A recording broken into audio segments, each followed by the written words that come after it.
Hey, my friends, it's so good to see you today.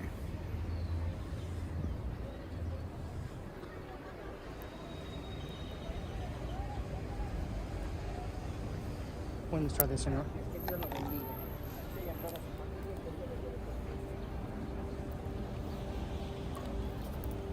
Today we're going to be doing a walk, about 45 minutes, an hour, at the Basilica de Guadalupe.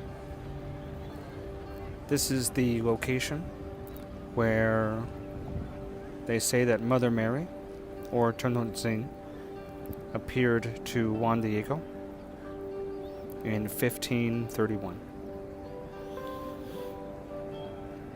That church there is actually the newest one, built in the 70s.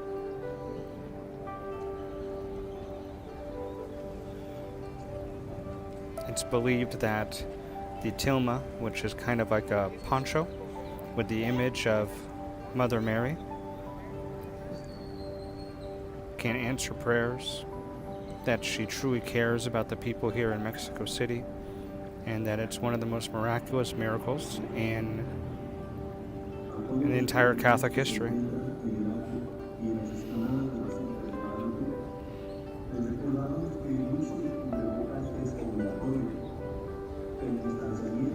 You can see the people praying. People come here to pray when they're sick and they need healing.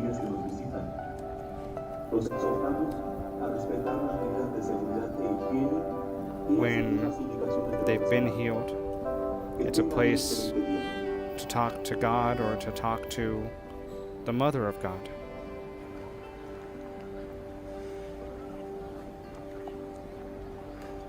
Because of the pandemic, they can only let so many people in, so they do about 15 to 20 masses a day.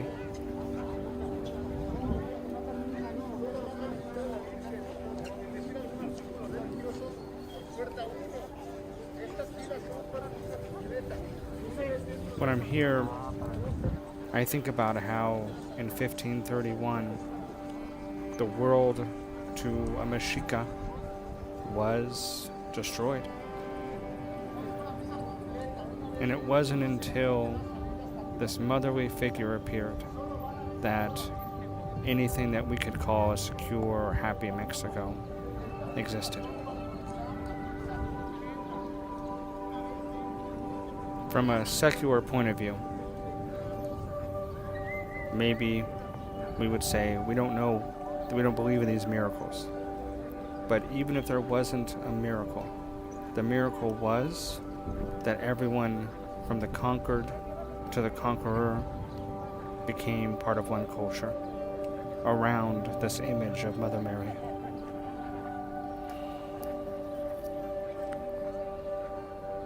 These churches here were built back in the 1670s, I think.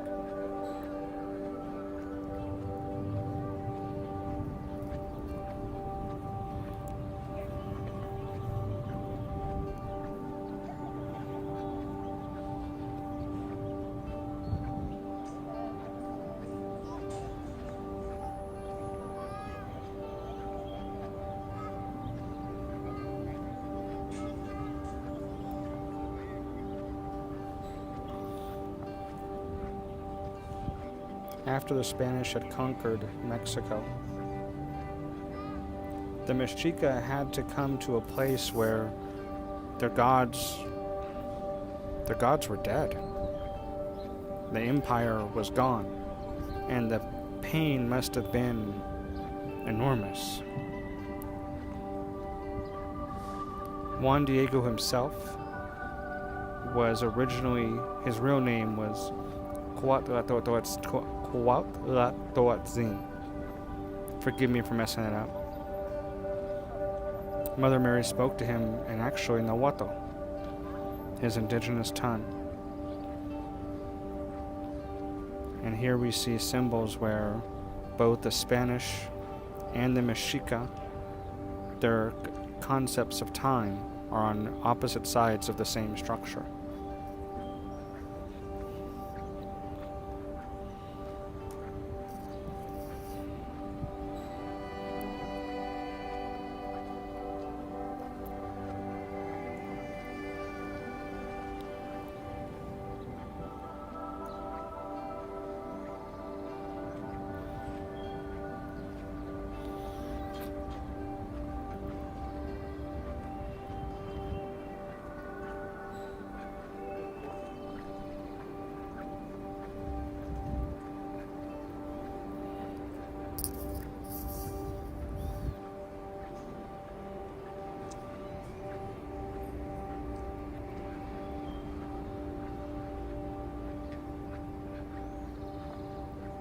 When Juan Diego walked through here, he had gone from being possibly some type of priest in the Aztec religion to being a peasant. And the way the Spanish were treating the indigenous population, it was as if they weren't even human.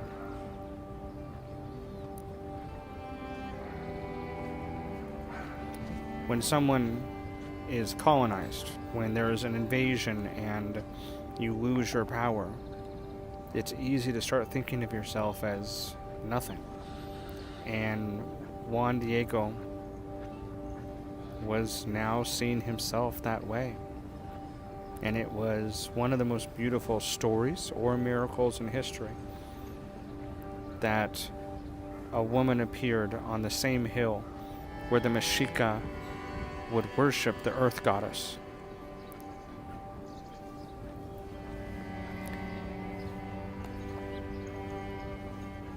Many of the Spanish believed that because the Mexica believed themselves to be people of the snake, that the snake had birthed them, that they actually weren't even human.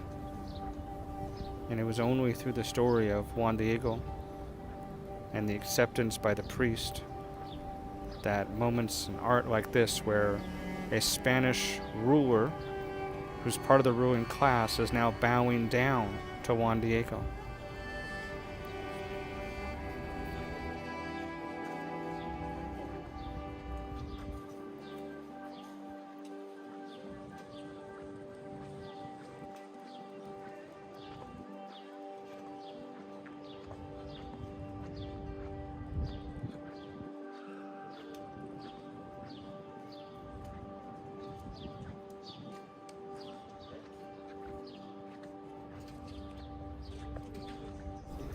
This is I believe the first church. It's the area where Juan Diego lived. And it's I believe the last place that Mother Mary helped him arrange the roses that would become the tilma.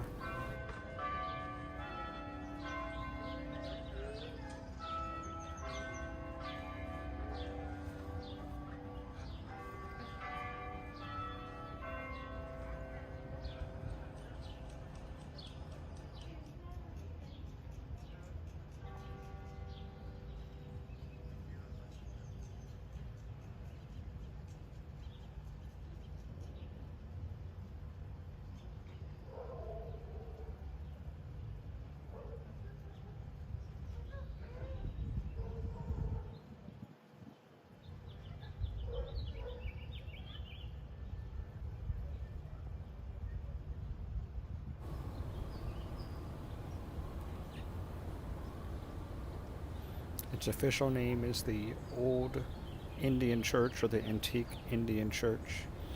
And while in our modern society today, the emphasis on an Indian church might seem improper, at that time, it was the signal that all of us were equal, that we could all be part of our mother's embrace.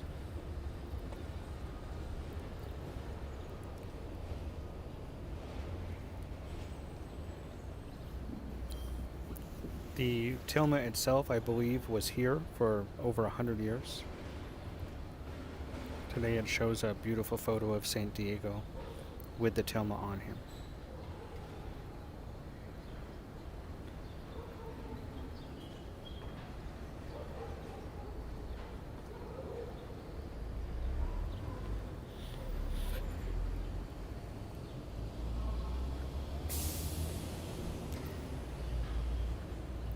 St. Francis of Assisi.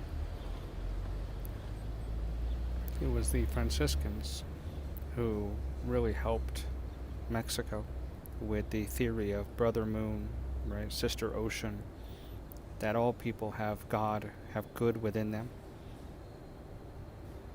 And many of them fought very hard for the indigenous population to be equal, even though the conquering had occurred.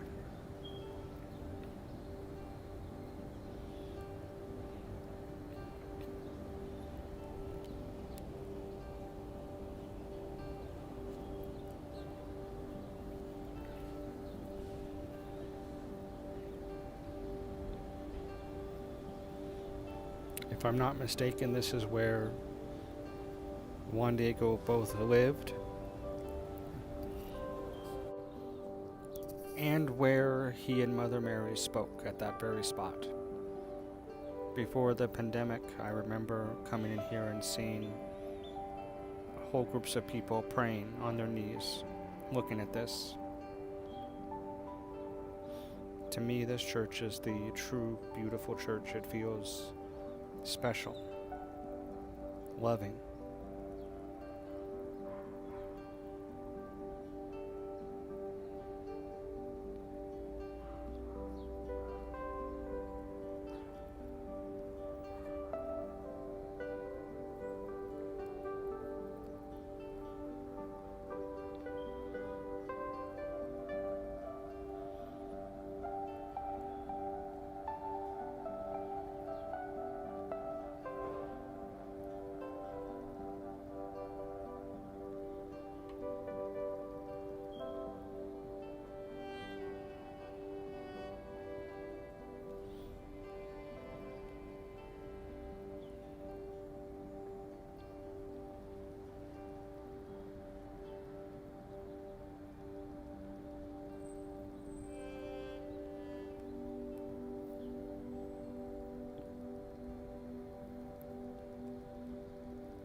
For many of the Mexica, they had a lot of trouble understanding what the Spanish were really talking about. Not just the language, but they spoke of a savior who loved them. But the Spanish murdered them and treated them like they weren't human. It was the moment that Mother Mary decided to appear to one of the indigenous and insist that she loved him. She told him that he was her little special one, her dear one. Not only did it give a sense of pride to the indigenous population, but it humbled the Spanish. It humbles all of us.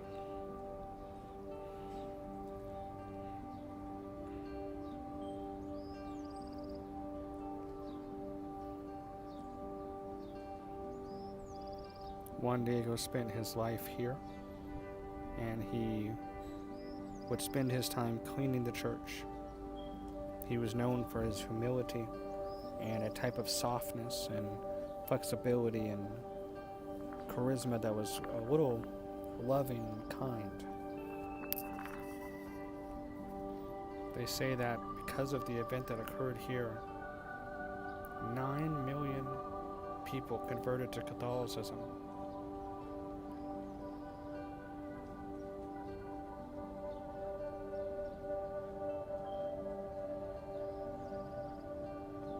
Again, it's not the conversion to Catholicism that impresses me. It is how, let's say the whole thing is planned. The emphasis on acceptance. The tilma, with the Mother Mary, the image of Mother Mary, includes symbols that connect the Mother Goddess of Tonatzin with the new era. The Spanish had come in here, and although the Mexica were incredible warriors in an incredible society, they didn't have the guns, and massive diseases wiped out the population.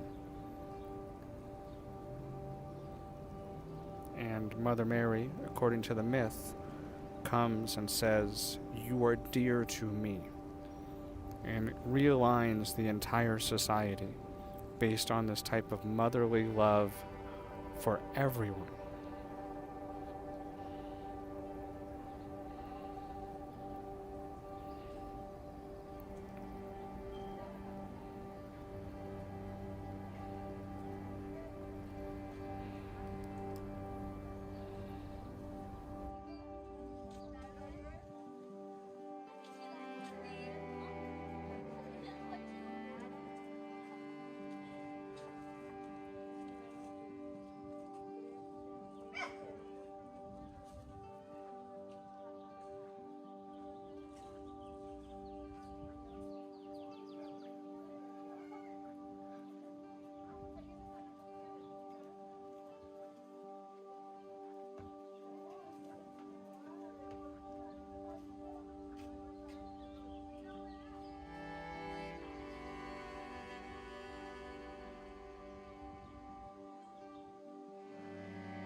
This is a statue that some people in California would find controversial, where I'm from.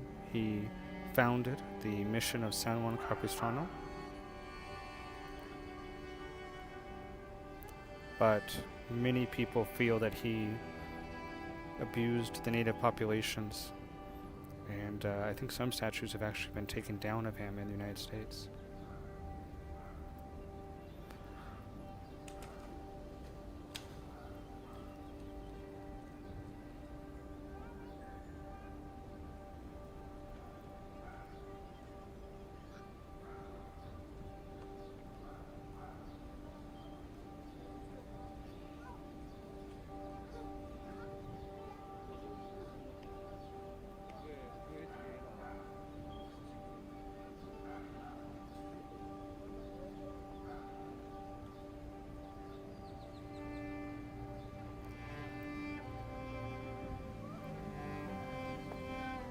Each church here, I think, signifies a place where Mother Mary spoke with Juan Diego or his uncle, San Bernardino.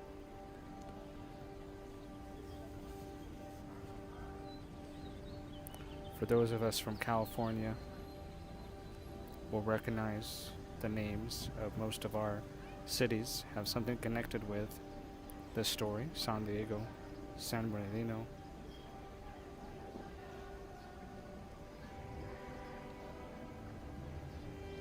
But you really can't emphasize enough how what it means to be Mexican is to be loved by Mother Mary, or Tonotzin. Many of the indigenous population will still call her Tonotzin, after the Aztec goddess.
Seamos responsables. Para evitar más contagios de COVID-19 es obligatorio el uso de cubrebocas.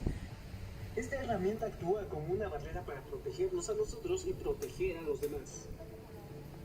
De igual manera, le hacemos una cordial invitación a todos nuestros peregrinos para que en todo momento tengan colocado de manera correcta sin cubrebocas. Gracias.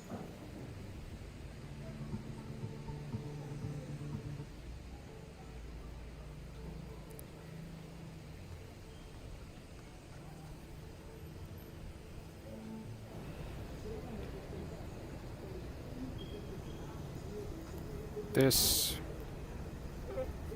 spring water, for many, is believed to be miraculously formed when Diego spoke with Mother Mary here. In some ways reminded me of the myth in the Islamic religion of Zamzam, having a miraculous water just sprout upward.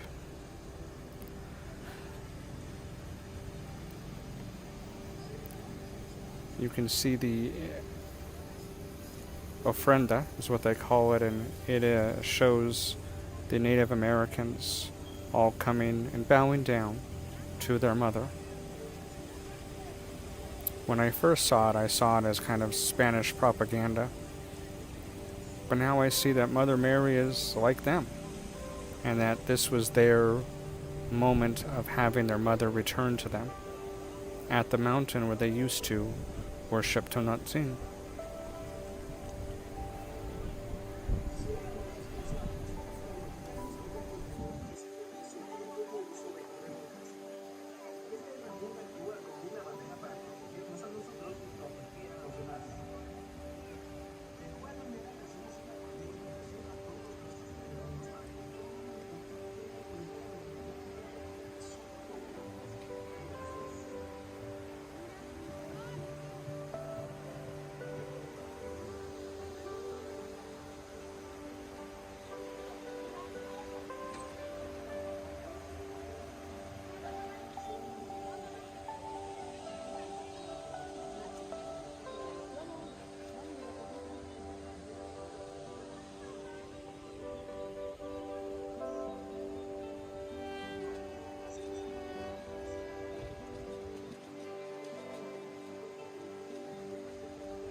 When Juan Diego first was here, he was walking to his, I believe they're called catechism classes, learning how to be a good Catholic. And he heard the sound. It was, I guess, of like birds, but he said it was so beautiful and so strange because it was almost like the mountain in its silence was responding to the birds. And he came up to see what it was, or Mother Mary said, Juanito, my little dear Juan, come here. But I don't think she said my little dear Juan. I think she used his indigenous name because she was speaking Nahuatl. So he went back up to the top of the mountain to try to hear or to see what was going on.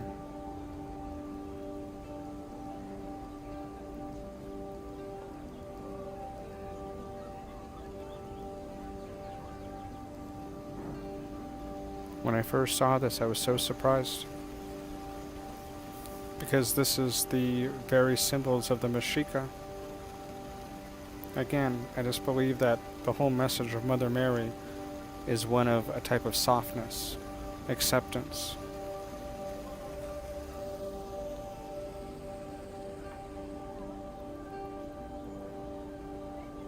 The Spanish had told them, and let's be honest, there was maybe even some real guilt in the Mexica society. It was confusing, but they were a society that did human sacrifices. And they were a society that had colonized the area around them, had attacked the people around them. In fact, Cortés could have never defeated the Mexica by himself. So we know that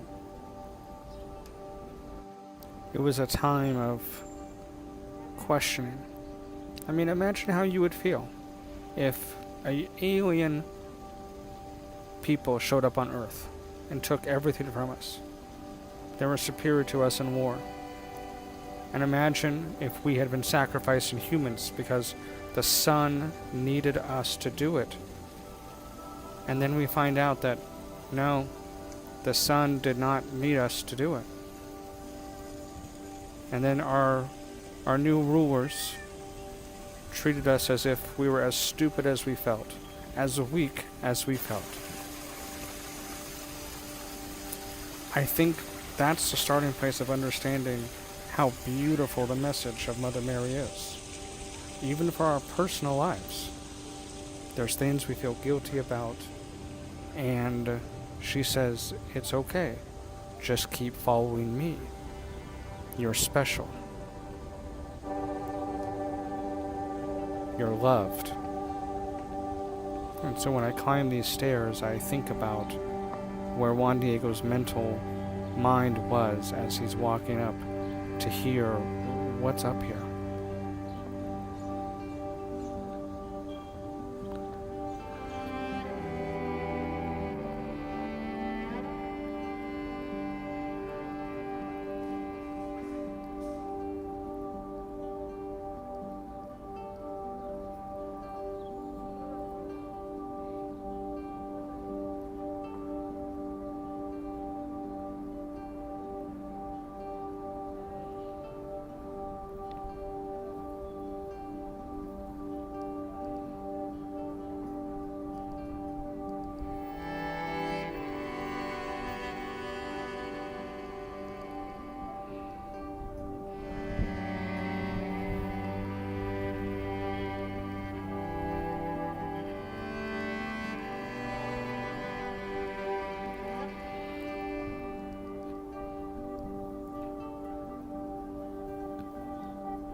This is the church where he first met his mother, our mother.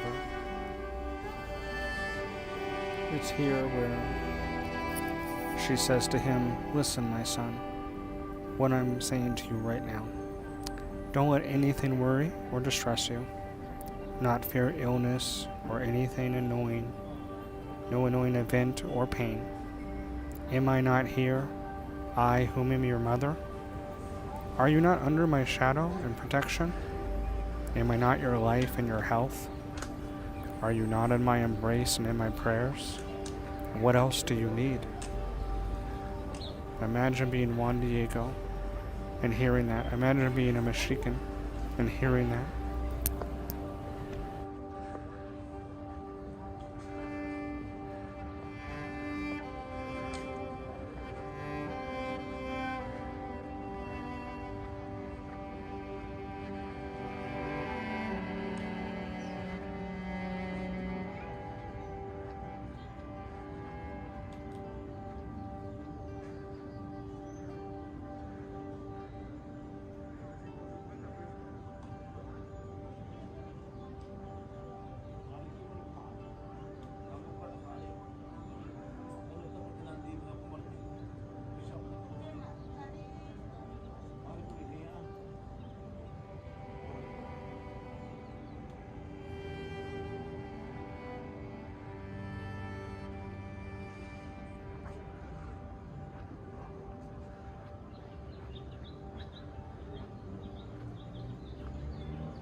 The Mexica had prophecies that are incredibly strange, that they all came true.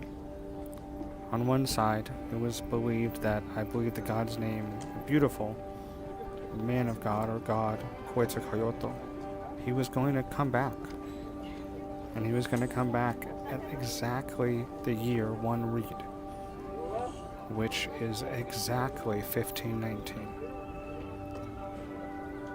The Mexica could have destroyed Cortez, but their prophecies said a new age would begin. So when we fast forward to 1531, and we can talk honestly about the abuses of the Spanish, the abuses of the Mexica, everything fit perfectly. And so, whether it's a miracle and Juan Diego truly spoke with Mother Mary, or if it is the greatest art piece in the history of mankind, the entire society stepped into its new era. From Tonontzin to the Virgin of Guadalupe, from the Mexica to Nueva España to Mexico. So whichever the story really is, it makes me stop and be humbled.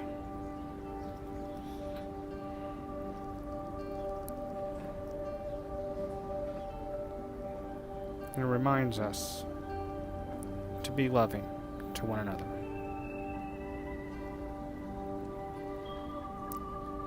There was a time where Juan Diego goes back to Mother Mary here at the hill, right here. And he says, the bishop doesn't believe me. You should send someone else.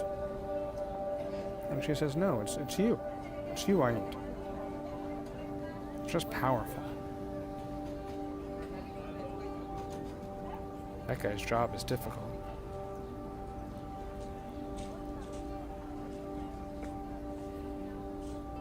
And so when we come down the hill, for me, I think about it's a new age.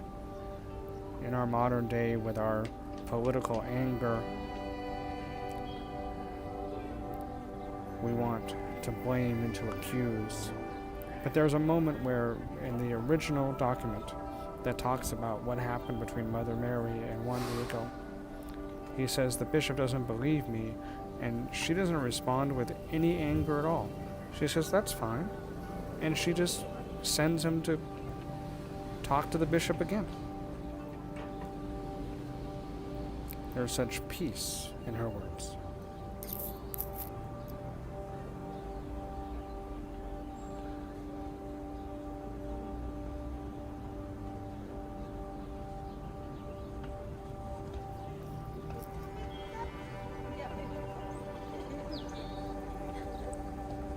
Imagine how you would act if you absolutely understood completely that everything is under God's control, that the mother will make sure everything is okay, that everything that happens is supposed to happen.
I don't know if there's any religious or historical significance to this area, but they've built a beautiful monument to the words of Jesus Christ, Yeshua. I believe it's the Beatitudes, and so we'll take a moment to just walk through here.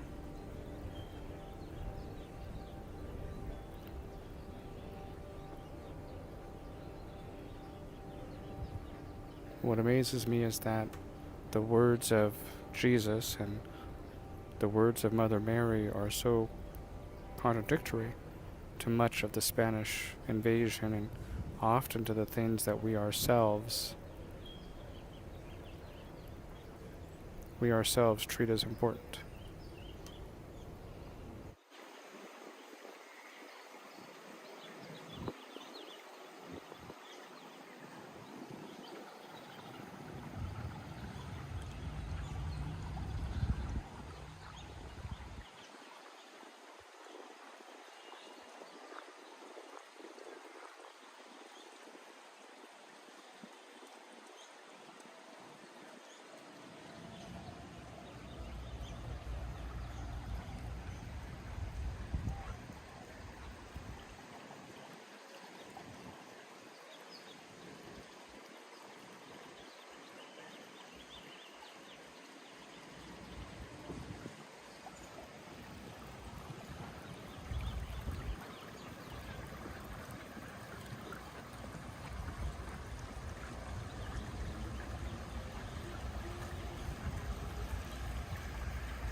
Imagine being one of the Mexica, and then later on the Mayans and other nations, and reading the words of Jesus there, that everything you have been through, everything that you're feeling, Jesus calls that blessed, because you're going to be okay.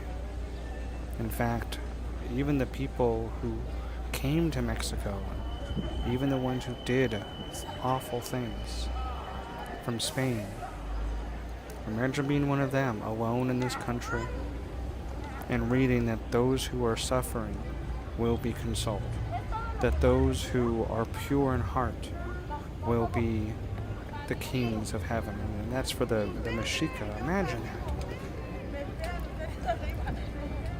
As the whole world changed, these new moral guideposts came to their lives. It wasn't who you sacrificed. It wasn't a pressure to sacrifice more people to keep the sun going around the world. It was the pure of heart. Those who can take insults without becoming distraught. It's those who can turn the other cheek. They are the ones that God says are the most precious to Him. That's an amazing message. And this compound is built to that, this basilica. Maybe not to every religious person. Sometimes I listen to some Catholic priests talk about this and they seem pretty rude, honestly. But I believe God's heart is with those who are suffering. And Mary is with those who are suffering. She came here as Tenochtitlan, as Mother Mary, or as an incredible piece of art that changed the world and said, you who are suffering are the most precious to me. And that was the Mexica. And then she said to the Spanish priests, I know you're so alone and you think you're doing the right things. Your suffering is so close to me too. And from this understanding, this flexibility, one of the most beautiful countries in the world was made.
It's amazing to think that one tilma, one poncho, could build all this.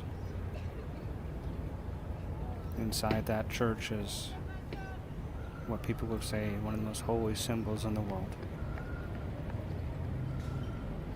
Thank you very much for your time today and for walking with me. I hope I've done the whole issue justice.